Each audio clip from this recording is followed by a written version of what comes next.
get upset on the internet. Whoa, what the hell's going on here? Hey everybody, welcome to Retro Station 1989. I'm Commander Dan, and I don't know what the heck's going on. This is the Retro Station, and I'm the commander and lone inhabitant of the Retro Station, along with, well, Splat, who is a holographic image, and Cambot, who's running the cameras, and the AI for the station. But what the hell's all this? Anyway, what we do here is License to Play, where we review licensed video games, and it appears as though things have gotten a little weird. Hello? Hello? I mean, of course, everyone aboard with a physical presence is doomsday prepping for this week's title. I mean, after last week's highly controversial and maybe a little offensive evaluation, apparently Splat and Cambot Jr. think we won't survive our encounter with this week's game. But come on, guys, it's really gonna be fine. No way, Commander Dan. I watched this thing on the station's video system last night, and being the only fleshy, tan, nearly alien human being on the ship, I just realized I'm trapped with a person from Earth! Seriously? You're scared of me now? What the hell? Look, it's nothing personal, but humans killed that poor ham-headed glow beast. And well? I'm human. That's Spaces, buddy.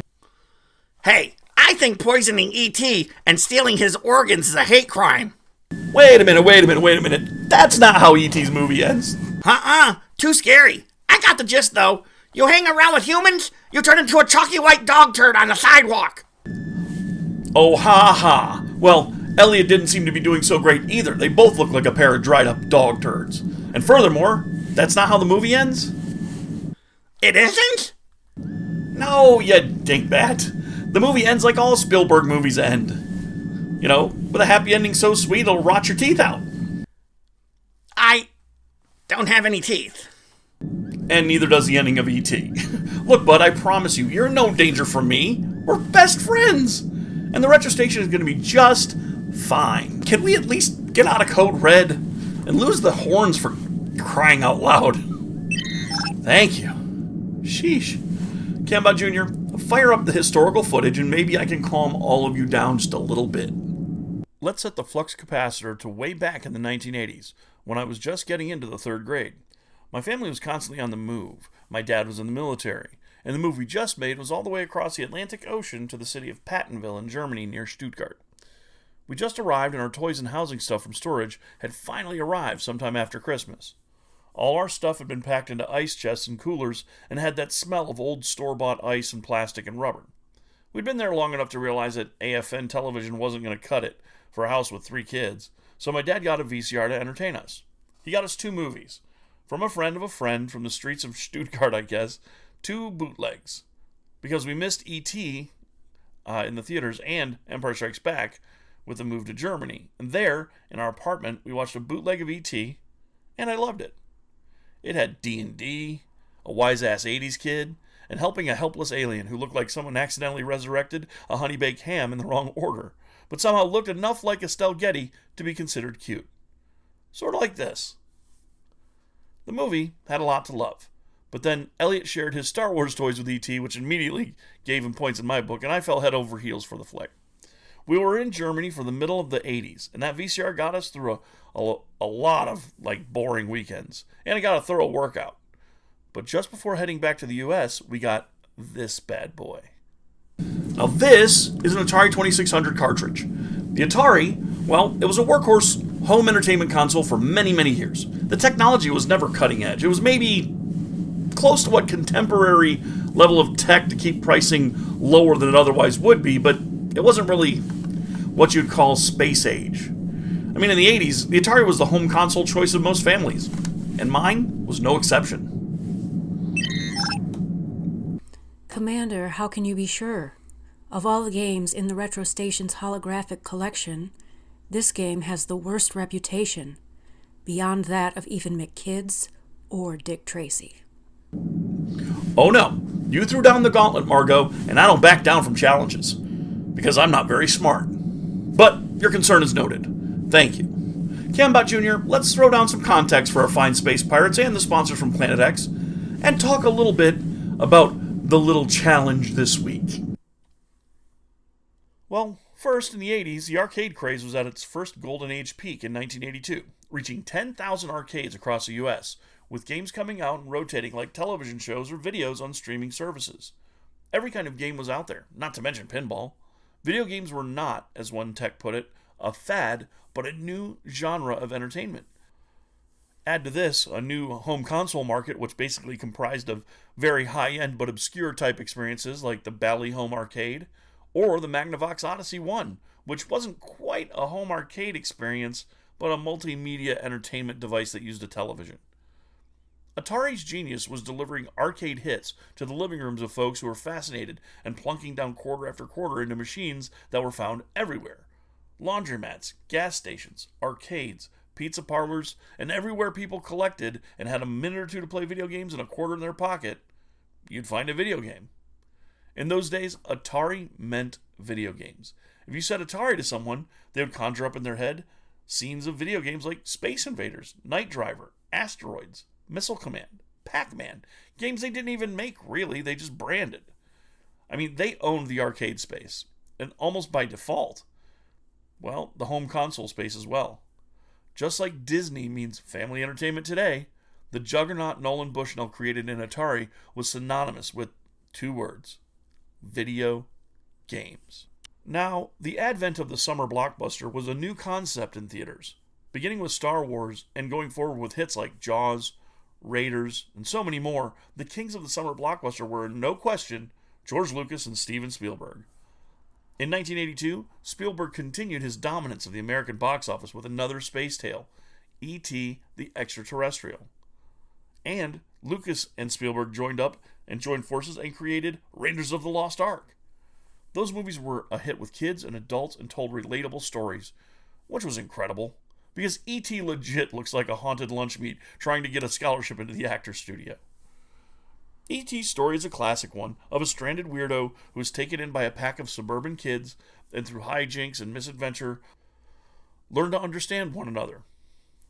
The kids hide E.T. from their mom, take him trick-or-treating, where he nearly meets Yoda, which is very important. I'll show you something really neat here in another video sometime.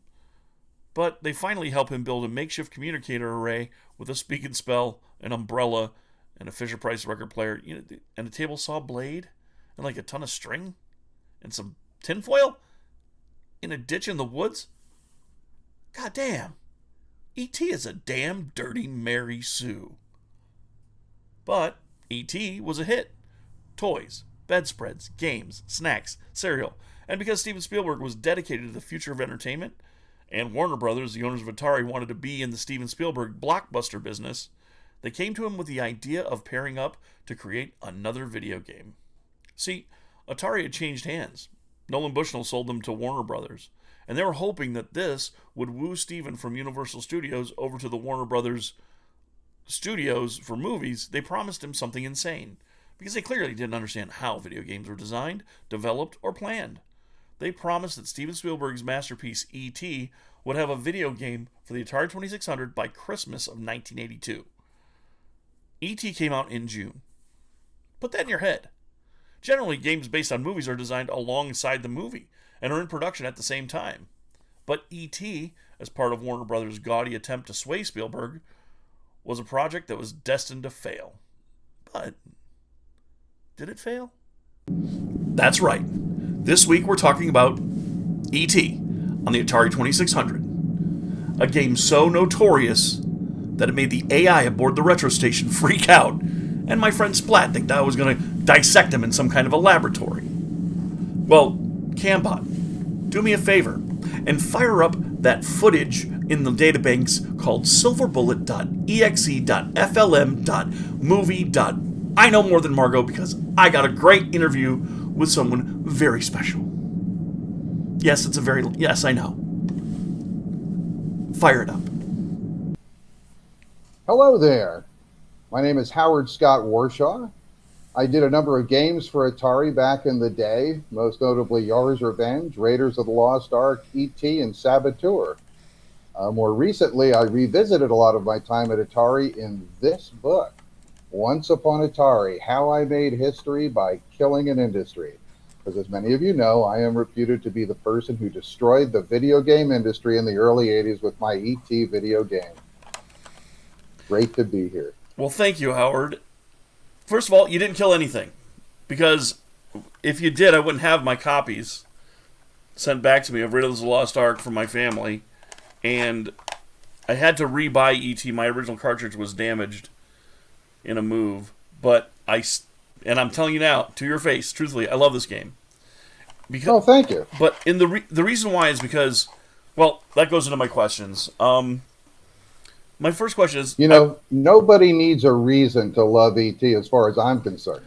But there is context, and that's what my show's all about. And so I've stepped out of the character of Commander Dan to tell everyone, seriously, I love E.T. It's because when the Atari was out, it had a lot of limitations that are just apparent if you try it today. You're like, wow, this is kind of primitive. Now imagine that when you see the two tanks in combat moving around, it's beyond Pong, and you're like, wow, that's great.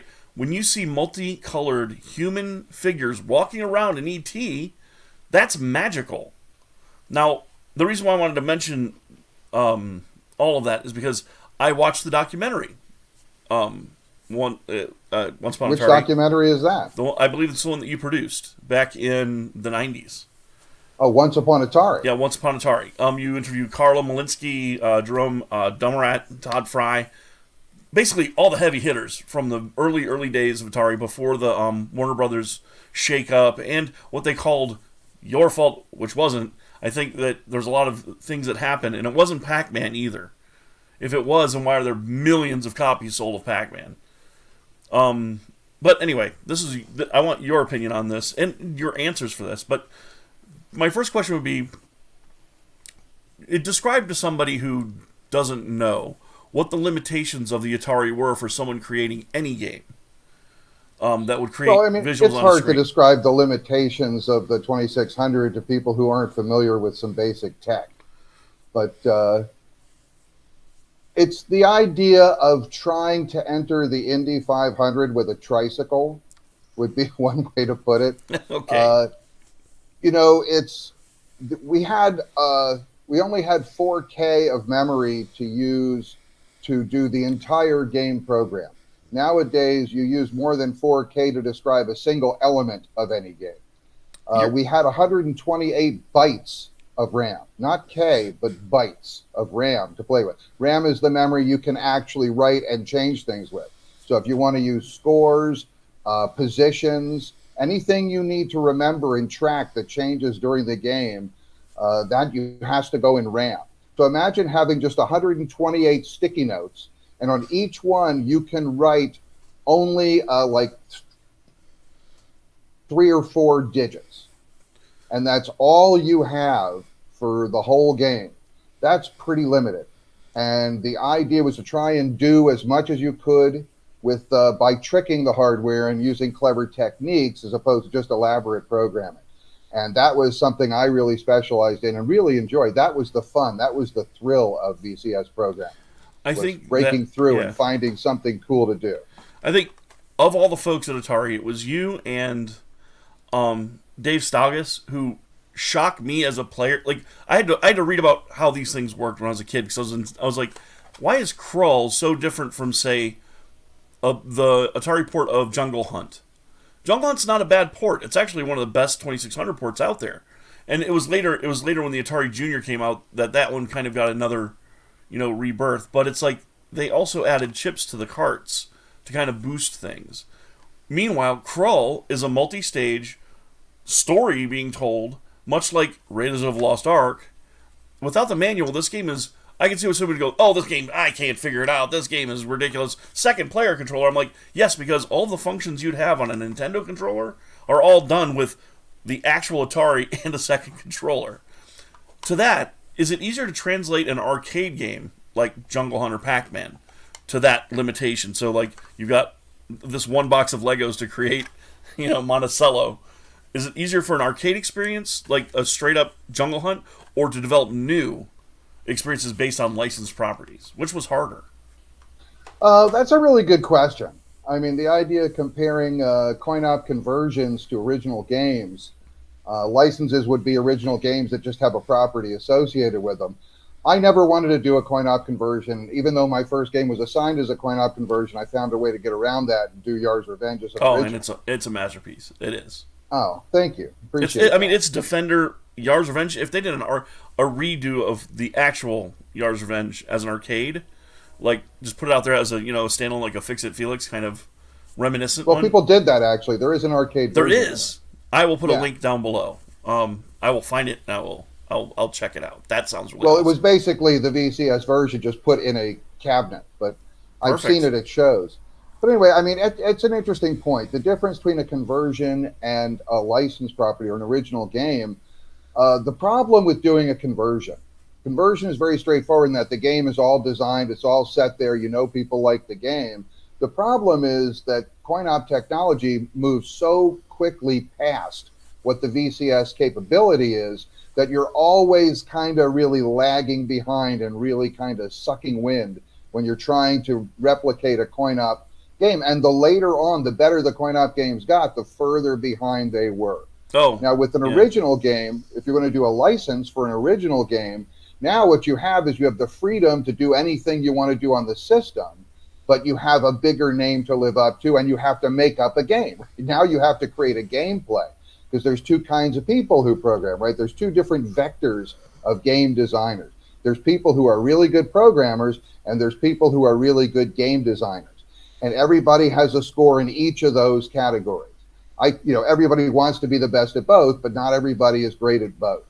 And so, are you more of a game designer? Then you're going to be better off doing an original thing. If you're more of a programmer, you're going to be able to do a better approximation of a coin-op.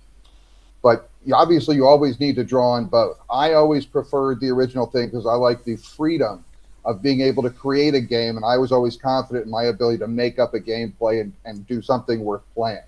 I think what your talent was definitely was seeing what was fun about something and making something that was true to the experience in your head that you saw. For example, Star Castle, it's an alright game, it's fun. Yar's Revenge is better because there's a story there about the weirdest thing ever. It's like somebody asked me, what's Yar's Revenge's story? I said, well, it's like if a side of a Van painting came to life, and then you had a video game about what was going on.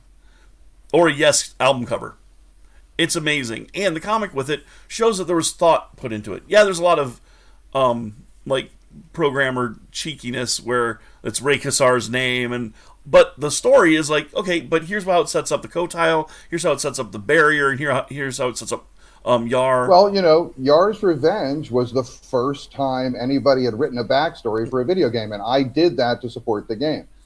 Yar's Revenge, it was very important to me to make a contribution to video gaming.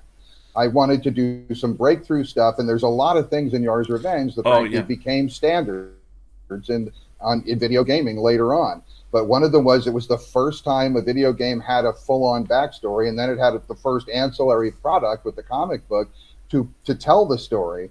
And I think it did enhance the game and made it deeper. I don't think people understand also about Atari games. Like when you see, and I know it's kind of rough, you see just this cartridge. But an Atari game experience was the box, was the manual, was oftentimes like Centipede. That has a story, and apparently people didn't know that it's not a spaceship; it's a guy protecting his garden from evil centipedes. And it's like, wow. And then there were comics with it, and I'm like, oh wow, there's so much depth into this. And I think that, like I said, yours was taking this high resolution image of what the game was, like Star Castle, and then boiling it down to, no, these are the elements of Star Castle that are fun. And I can translate that into these post-it notes and make a piece of art. You know what I mean? When people ask me, are video games art? I point to Raiders of the Lost Ark and go, yes. Because, yes, it's pictograms at the bottom. But once you're told that that basket is actually a grenade, that you're told that that flute is a flute, and then represented larger on top of the screen, just seeing, for example, the tote type figure that's in Raiders of the Lost Ark, how big he is, moving around, or the merchant. It's like, I get it now. Okay, I see. Not everything has to be tiny. Everything can be bigger. And I think that, like I said, and the talent that I really do appreciate and I'm a huge fan of is like in E.T., I think what I saw was what it was like to be E.T. Now you're on a planet. How do you get off the planet? Well, you have to find some way to communicate. You have to know where to be. and you have to avoid the people trying to trap you. And really, there's no damage. There's no like, oh, squish, you're dead. It's all, they're just hindering you getting back, and that'll end up costing you your life on Earth. And I'm like, and that is the movie. Like you've taken what was a very complex human story about a boy and his friend, but you made it into here's an action game. You told an anecdote a lot. Well, thank you. About Steven Spielberg. Well, couldn't you made it more like Pac-Man? And I said, no. And then you said, couldn't you made your movie more like The Day the Earth Stood Still? Well, thank you for telling the story for me. Yeah, no, I just you've said a lot, and I wanted to get one more. How long does it normally take to create the average game back in those days using that 74 You want to talk about technology? the schedule for ET? Is that what you're getting at? Well, I want to talk about it at the end, but I want to talk about how long did Yar's Revenge take? Okay, so the average game took about 6 to 8 months usually to do. Yar's Revenge took me 7 months to create, and it took another 5 months of testing. Yar's Revenge was the most tested game in the history of Atari, and because there were some very odd political shenanigans that were going on behind the scenes. But ultimately, the game won and went out and did well. Raiders of the Lost Ark took 10 months to do, because Raiders of the Lost Ark, I was trying to make the biggest adventure game anybody had ever seen on the VCS. Just a huge impression, a large game. Then came E.T. E.T. I was only given 5 weeks to do. So at a time when games typically took 6 months to do, I was given 5 weeks to do E.T. In fact, I was asked, can you do E.T. in 5 weeks? I was asked by Ray Kazar, the head of the company, who called me up personally, say, can you do this in 5 weeks? I said, absolutely I can. No one had ever done a game in less than 5 months or so. And but I just believed I could do it. I think you did. I think that I definitely did. yeah, my experience, my actual experience with my younger brother and I, we played E.T. on Christmas Day, all Christmas Day. We didn't go to church the next day because we want to play E.T. and we want to finish it. We want to beat it, Because that was the other thing. Your games, Yar's Revenge was more of an arcade experience, but the licensed games had endings. You could win. Right, you could win the game. And I now have a question. Now, if I'm correct, it was from your documentary. Jerome Domerat worked with you on that. Jerome Demuret. Yeah, Demuret. He was my very good friend for 40 years. He died a few years ago. Oh, I'm sorry. I'm terribly sorry to hear that. The interviews was a with him, bummer. he seems like a really cool guy. He was a very cool guy. Very interesting guy, very different perspective. He did the art for E.T.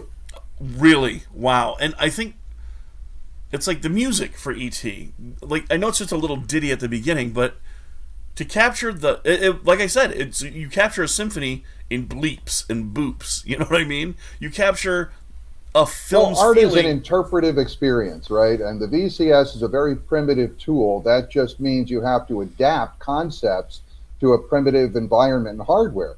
But the thing is, it's a poor craftsperson who blames their tools. So I'm never going to tell you the VCS was too primitive. The VCS was what it was.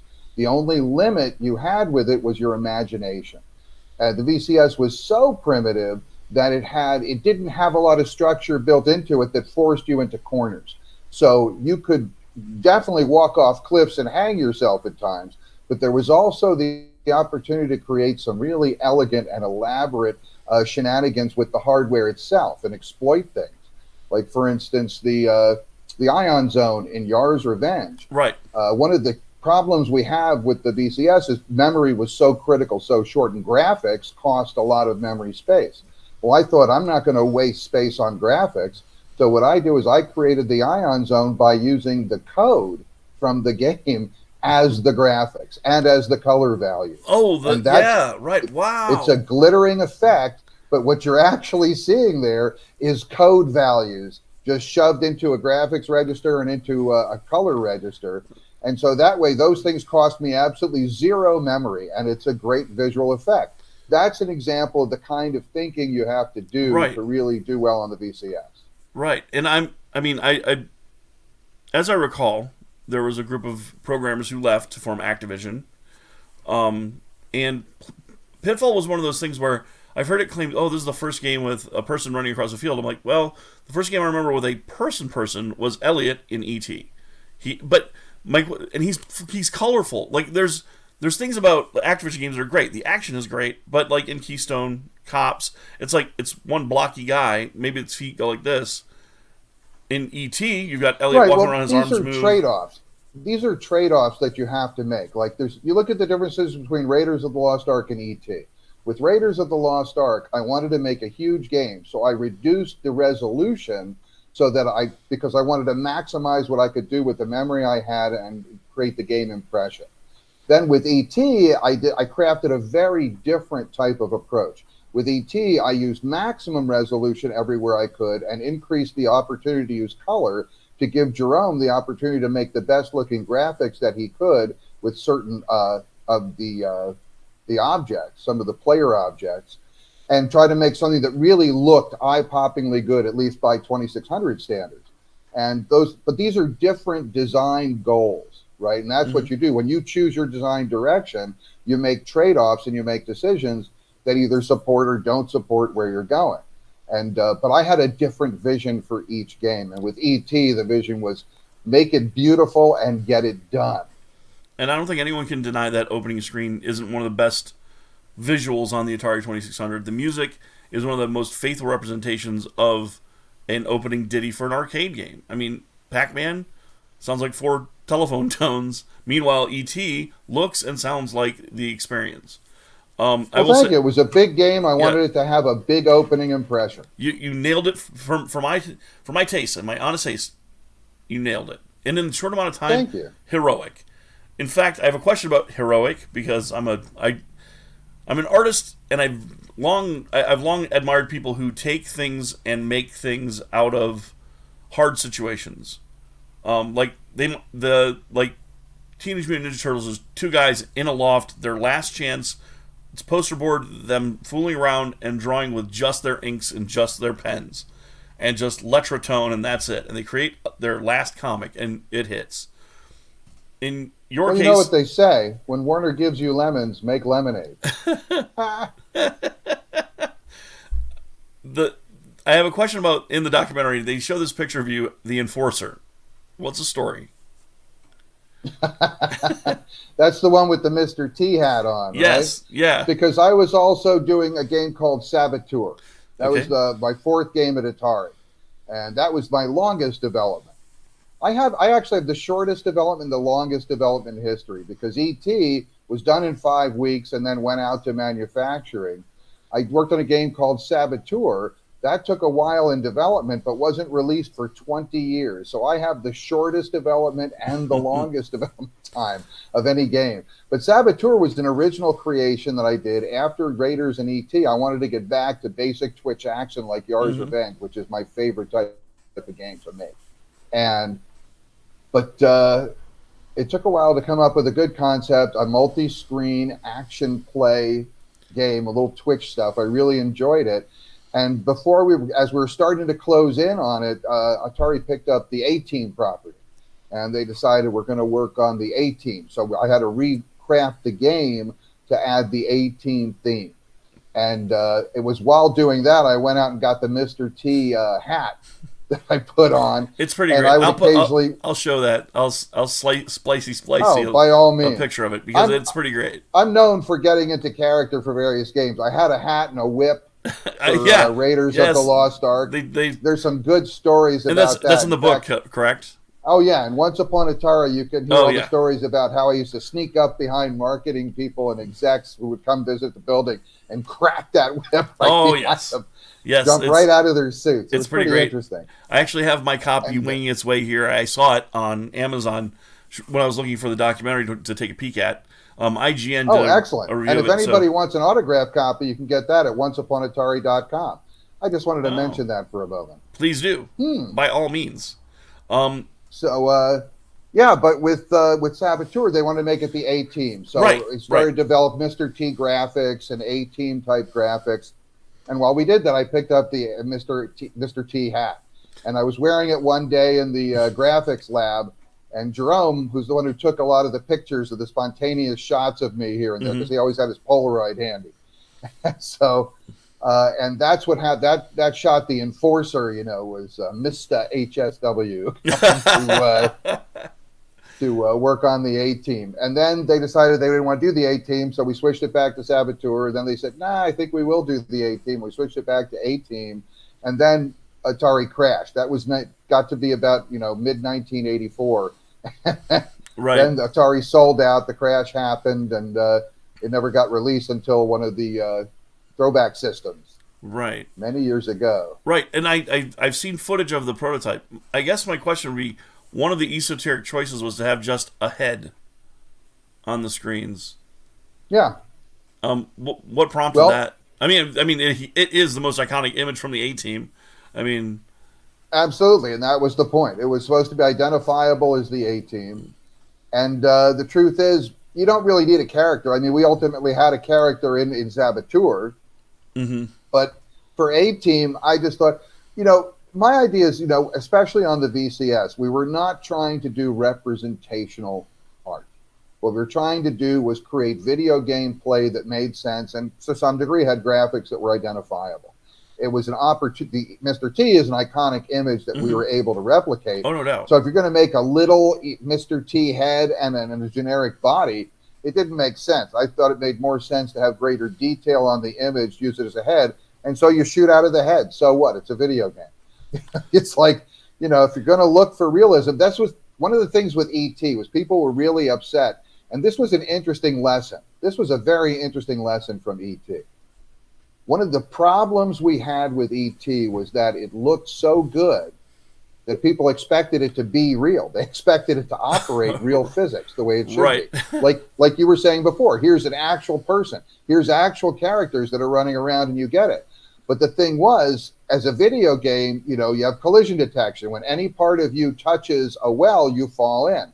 That was by design because I want people to have to navigate between them. If you can only fall in with your feet, it makes it too trivial to run around and do it, which maybe wouldn't have been a bad design choice anyway, because people seem to prefer that way. But at the time, I was trying to find some gameplay, and having to navigate through narrow stretches was a good challenge. And so I just made it so collision detect anywhere. But people believed those characters. They bought into the characters to the point where when you touched it with your head and fell into the well, people said, that's no good. You should only fall into a well with your feet, because they weren't thinking video game and just pixels on the screen. They were actually starting to think they were bought into the characters, which is something I wanted to achieve. But obviously, in only 5 weeks, I did not think through the full implications of if we actually deliver that, we got to deal with the challenges of that too. That was a very interesting moment. But it also does something with that. I forget what the terminology is. It's a psychological term. Like when you see a face in a light socket, or it can be one way or another. It's like a visual ambiguity. That visual ambiguity does give it a 3D effect, though. Like your torso is floating halfway over the hole, so it looks like he's actually floating out of the hole. But now you have to remember get his body not touching anything else to land him. That always played for me and my brother. We're like, this is amazing. How are they doing this on the Atari? And like I said, context is key. Because the other games that we that's true. were, I mean, were one probably thing you really have to remember, one of my basic design principles is that a video game does not happen on the screen. Okay? A video game happens in the player's mind. And so when I'm programming, I'm not trying to create an image on a screen. I'm trying to create an experience in the player's mind. And there are things I can do on the screen that are going to impact the player's impression to give them a different sense of what's happening on the screen. And what you're describing is exactly that. So I can actually say I was kind of going for that, right? Because the player's mind is a much bigger place to play in than a screen, especially on the 2600. So you've got to use everything you can to expand and increase that impression. So that was always something I was trying to do. I really feel fortunate that sometimes I succeeded. I guess I've taken up about 15 minutes of your time. That's all I really wanted to take. One last thing. In your opinion, manuals, a lost art, were they required now? Do you think that we are losing something by losing manuals, physical manuals for games? Or do you think it matters? What you're touching on there is really a big point. It's a big thing. So here's the thing. The Nolan Bushnell's law for video games, which is easy to learn, tough to master. Another great documentary. And there it is, and Nolan used to say, a game has to be easy to learn so people can approach it and engage it, but it has to be tough to master to keep them engaged. I always violated that law. What I used to say is make it tough to learn because these were home games. These weren't coin ops. Okay, a coin op has to be easy to engage right away. It has to reveal itself to you right away. That's a big limitation in game design. My feeling was if you can expect a little bit more out of a player to learn the game, you can deliver a much deeper, richer game experience. But it's asking a lot. But the thing about home games is you don't invest a quarter at a time. You put all your quarters down once, and you got the game. If you've already invested in the game, I always felt you're motivated to try and learn. So my games depended on manuals a little more because you had to learn some things about the game to be able to play them. But once you did, I think the games offered a richer experience. So the idea of manuals, for me, I think they're essential, and I think losing manuals is a real problem. On the other hand, though, a lot of people do expect to walk up and just engage a video game. And nowadays, video games can literally teach you to play them themselves. So you don't need the manual. The manual is built into the game. That's a great way to go. That's the best of both worlds. In old school stuff, I think the manuals were something I really relied on, and to see them disappear, like you were saying before. I mean, the whole idea, the game is the whole package. It's the manual, it's the box art, it's not just the cartridge. And, when we lose the manuals, we're losing a piece of the experience, and that's kind of a shame. Well, thanks, Howard. I really appreciate your time. I know you've got a thriving practice doing therapy for folks, and that's amazing. In this day and age, it's really required, I do. Well, in some ways, what I like to say is that I've come full circle in my life because I'm the Silicon Valley therapist, right? I'm a psychotherapist who specializes in high-tech people and gamers. And so I come full circle because in the old days, I used to make video games to entertain nerds, but now I literally make their lives better. That's amazing. But if you want to enjoy yourself, check out Once Upon Atari. It is all about everything that went on. It's got the salacious stories. Oh. It also explains the nerd world country, right? There's a whole explanation because it's not just for nerds.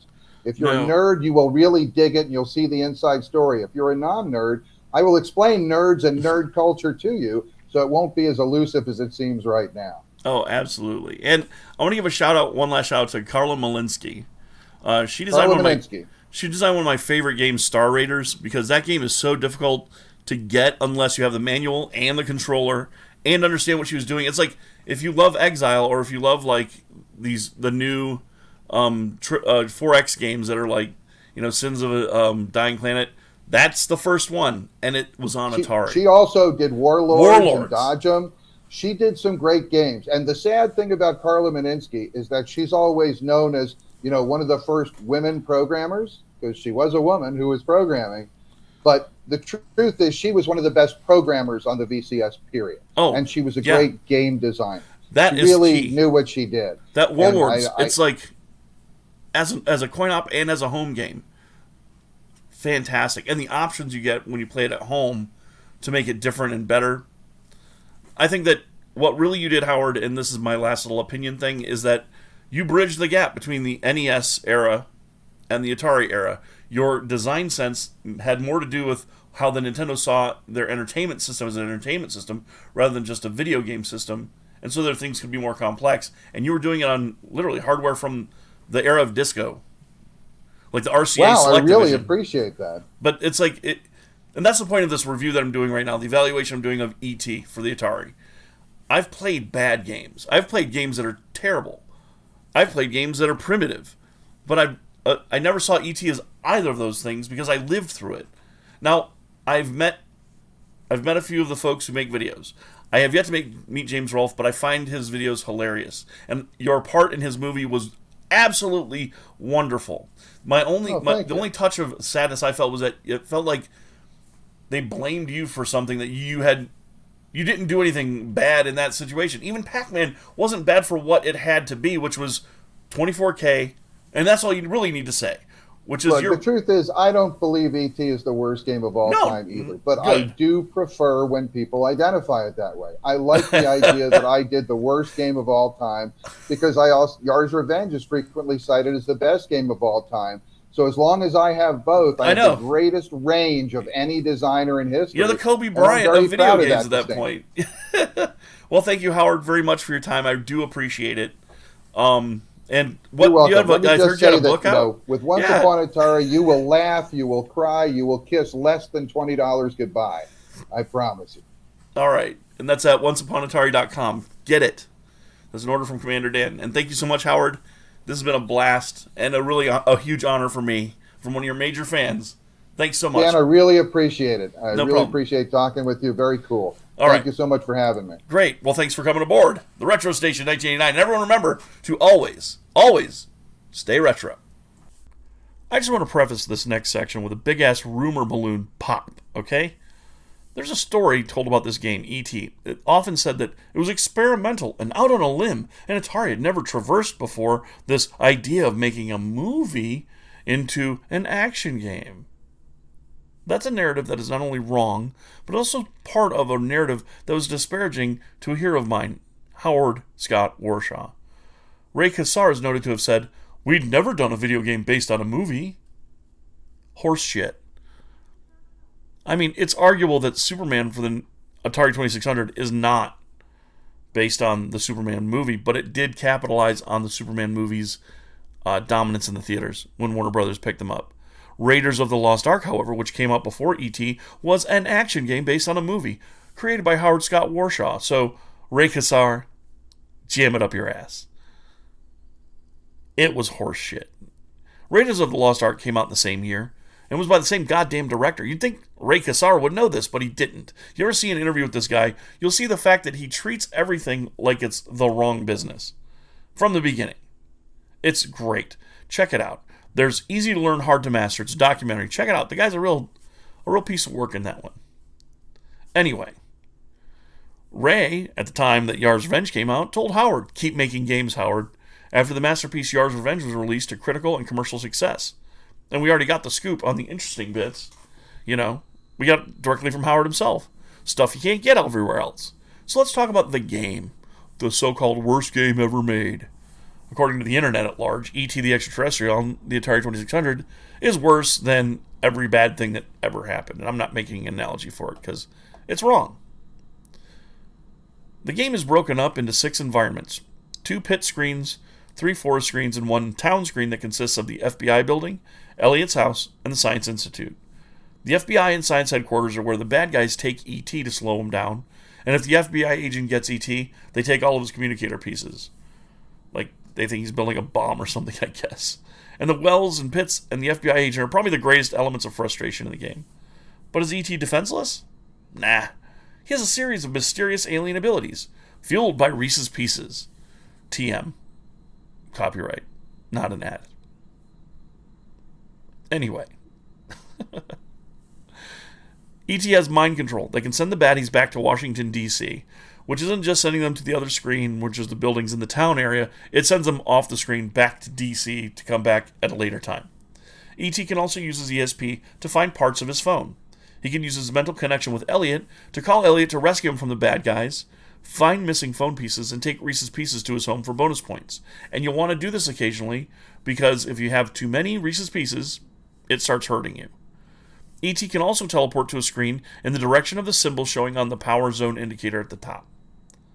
The last power is to use the phone to signal the lightship to come back to pick him up, and to use the landing zone itself.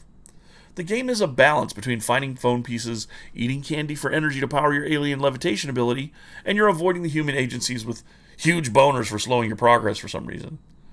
Like I said, if you get too much candy, you lose points after the 31st piece you collect. And if you have 9 pieces of candy, you can hand it off to Elliot, and he'll find you a piece of your phone. And the game is beatable in a minute. Seriously, look at this insanity. I'm going to talk over while this kid does this, but look at this. As a kid, I just had fun figuring out all the different things E.T. can do. How to save up candy to get Elliot to go after any piece in the big pits, which suck farts from a 70s Coke bottle, by the way, to get out of. Anyway, it's one of those things that you have to learn. It's a complex puzzle of an adventure game. What it is not is an action game. What it is a misunderstood classic. A game that presents itself as a simple multi-screen action game, but it's actually a game of logic, balance, and for the amount of time Howard had to create this thing, a goddamn miracle of the tech used to create it. Howard Scott Warshaw is literally one of my heroes. The way Peter Parker looks up to Iron Man, or the way we all can appreciate the pillars of our respective fandoms. George Lucas, Stan Lee, Jack Kirby, Miyamoto-san. This guy stands in my Mount Rushmore of artist inspirations. And from this little guy to me today, the people who were doing the creative, out-of-the-box thinking and hard work, they're the ones who inspired me to keep trying. Now, I'm a published author and illustrator in the tabletop industry, and I've created products with the same spirit Howard Scott Warshaw had in mind when creating the misunderstood piece of art known as E.T. Make it fun, make it interesting, make it your own. Make it unforgettable. But there's a question. Not a philosophical one, but a practical question. So, does E.T. for the Atari 2600 have a license to play? Affirmative. The game is not at all as critics have presented it. With graphics at the advanced end of the Atari's capabilities and gameplay that requires brain power as well as reflexes, I would say that yes, E.T. for the Atari 2600 has a license to play. Well said, Margot. And that's going to wrap up Sci-Fi Month. Oh my God! That's a speed laser, Gatling laser. Thought I forgot, didn't you? And this week, we barreled through a lot of danger and a lot of hardship. So next week, I got something a little softer for everybody. Fluffier, kinder, a little scarier, but not to worry. It's a little known gem out there for the Super Nintendo. If you can guess what it is down below, you get a no prize. I'll give you a hint. Shark Dog. If you can get it on that, the no prize is yours. So until next week, remember to always, always stay retro. Peace. Get upset on the internet.